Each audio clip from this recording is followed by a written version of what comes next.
ఒక్కసారైనా దుర్గాయై నమః అనాలి, లేదా కనీసం దుర్గా అని అనాలి ఒకసారి. అందుకే ప్రత్యేకించి ఆంధ్రదేశంలో ఒకప్పుడు ఇంట పుట్టిన ఆడపిల్లలలో దుర్గానామం లేనటువంటి కుటుంబం ఉండేది కాదు.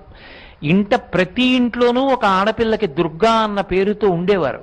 ఎందుచేత అంటే దుర్గా అన్న నామాన్ని నోటితో ఉచ్చరించినంత మాత్రం చేత అనేకమైనటువంటి ఫలితములు సంక్రమిస్తాయి. దుర్గా ఈ ఒక్క నామంలో దకారాన్ని ఉచ్చరించడం చేత దైత్యనాశనం అవుతుంది. దైత్యులంటే రాక్షసులు. ఆ రాక్షసులు నశించినటువంటి కారణం చేత మనసులలో ఉద్రేకమైనటువంటి భావనలు, సమాజాన్ని పాడు చెయ్యాలి, సమాజాన్ని వక్రగతిలోకి తీసుకెళ్లాలనేటటువంటి ప్రబోధాలు ఉండవు. ఎందుచేత అంటే మిగిలిన యుగాలకి కలియుగానికి ఒక ప్రధాన